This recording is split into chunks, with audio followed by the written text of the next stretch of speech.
পৃথিবীর ভূপৃষ্ঠ একটানা নয়, এটা অনেকগুলো বিশাল প্লেট ভাগ করা।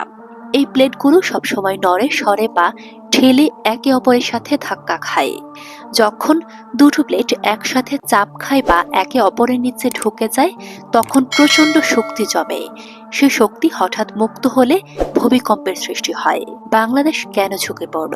বাংলাদেশের ভৌগোলিক অবস্থান এমন যে ভূমিকম্প হওয়া অবশ্যম্ভাবী।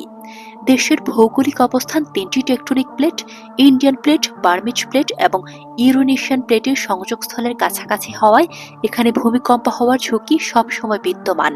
ভূমিকম্প বিশেষজ্ঞরা বলছেন, আমাদের দেশ ভূমিকম্প প্রবণ।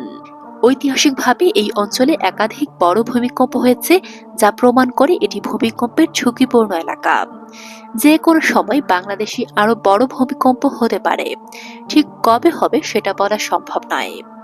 ভূমিকম্পের স্থায়িত্ব সাধারণত কয়েক সেকেন্ড হয়ে থাকে, কিন্তু এই কয়েক সেকেন্ডের মধ্যে হয়ে যেতে পারে ব্যাপক ধ্বংসযজ্ঞ।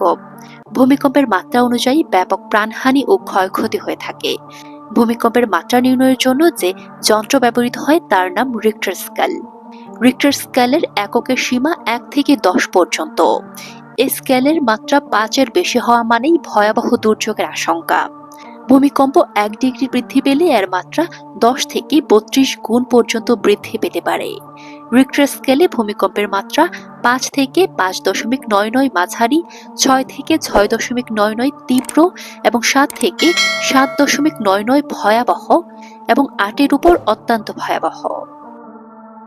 ঢাকা ও ঢাকার আশেপাশে বিগত কয়েক দশকে হওয়া ভূমিকম্পের মধ্যে 5.7 মাত্রার যে ভূমিকম্প অনুভূত হয়েছে, এটাই সর্বোচ্চ শক্তিশালী ও সর্বোচ্চ মাত্রার। এই সময়ে দেশের অন্যান্য অঞ্চলে 4 থেকে 5 মাত্রার সামান্য বেশি ভূমিকম্প অনুভূত হয়েছে, তবে এগুলোর উৎপত্তিস্থল দেশের বাইরে ছিল। ছোট ছোট ভূমিকম্প প্রতিনিয়ত ঘটছে, যা একেবারেই স্বাভাবিক। পৃথিবীতে প্রতিদিন গড়ে অন্তত 50টি ছোট মাত্রার ভূমিকম্প ঘটে।